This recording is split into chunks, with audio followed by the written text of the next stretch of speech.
Oke teman-teman semua, selamat datang kembali di channel Markas Trader. Nah, di video kali ini kita akan membahas tentang apa yang dinamakan dengan CPLQ. CPLQ ini sendiri merupakan singkatan dari kata Compression Liquidity. Nah, CPLQ ini sendiri hampir sama dengan compression biasa yang sudah kita pelajari sebelumnya, tapi yang membedakannya yaitu adanya liquidity di area tersebut sehingga menimbulkan atau menyebabkan para trader terkena stop loss lebih dahulu sebelum mereka mencapai profit. Nah, compression ini merupakan pemadatan dari area supply and demand. Ketika supply tinggi sedangkan demand kosong, maka harga akan cenderung turun. Ketika harga ataupun demand terlalu besar, lebih besar demand dan supply kosong, maka harga akan cenderung naik. Bahkan naik di sini biasanya akan naik secara signifikan move. Compression liquidity ini sendiri merupakan bagian kedua dari approaching harga. Oke. Yang mana ini merupakan proses kedatangan harga. Apabila ketika harga datang dengan cara approach CPLQ, maka kemungkinan harga tersebut akan valid.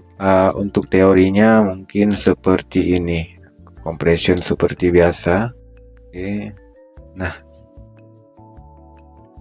bentuknya hampir sama seperti chart pattern rising wedge, tetapi versi gagalnya. Seharusnya ketika terjadi ataupun pola rising wedge ini terbentuk, harga akan cenderung turun setelah break area trendline di sini. Nah, tetapi ketika ada compression liquidity, ada sebuah likuiditas besar di area atas, maka harga akan cenderung naik terlebih dahulu, membuat yang namanya fake breakout lalu turun.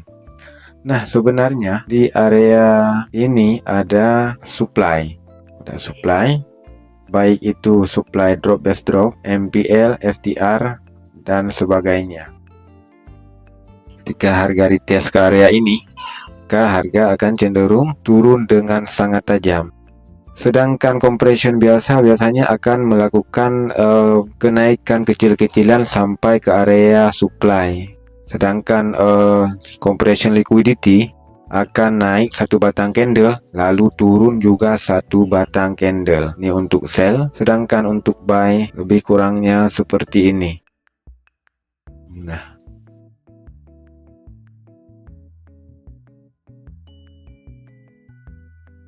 Nah, di sini ada demand area. Ketika retest, harga akan cenderung membuat fake out ataupun liquidity di area ini.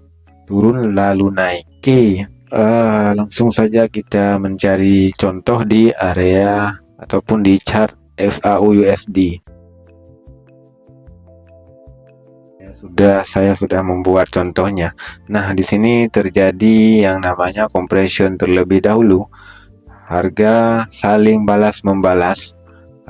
Terbentuk demand ketika naik, diambil, diretest oleh price sebelah sini, ada demand baru, diambil lagi, terbentuk demand baru, diambil lagi, terbentuk demand baru lagi, diambil lagi, demand baru, kemudian tidak diambil, harga naik dengan tajam ke atas, tetapi mentok di area supply yang masih fresh di area sini ataupun area decision point dari supply tersebut, kemudian turun.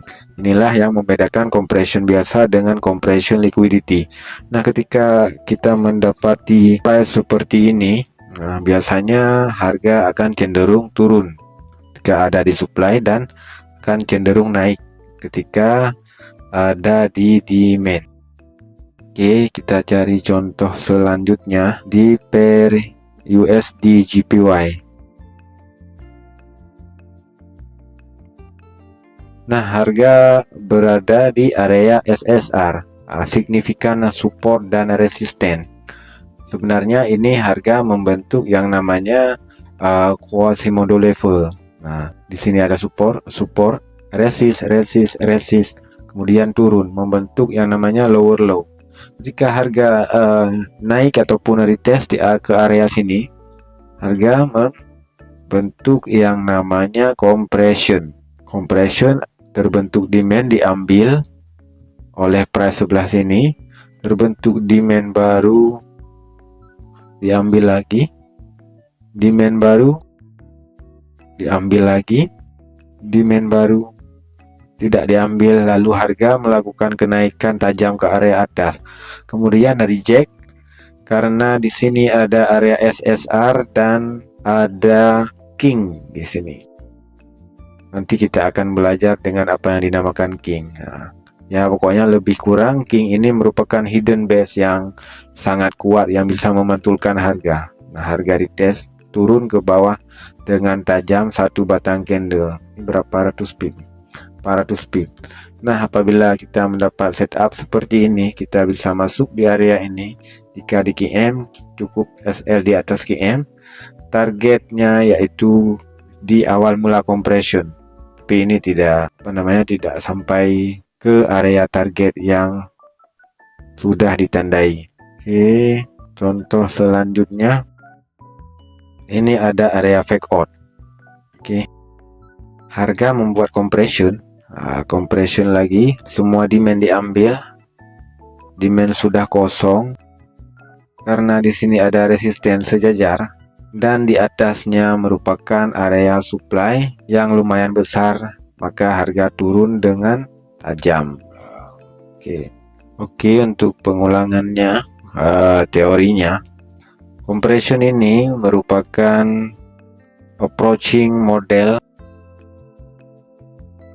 yang membentuk seperti pola chart pattern yang gagal, seperti pola rising wedge, karena ada likuiditas yang besar di area atas, maka harga akan cenderung menjemputnya terlebih dahulu kemudian turun. Sedangkan compression liquidity buy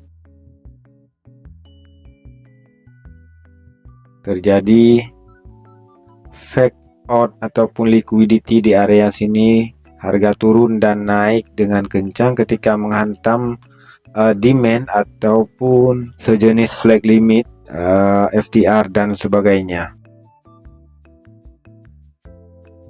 Oke teman-teman semua, semoga bermanfaat materi kali ini. Semoga teman-teman rajin-rajin backtest dan mencarinya di real chart. Nah, oke, thank you, see you.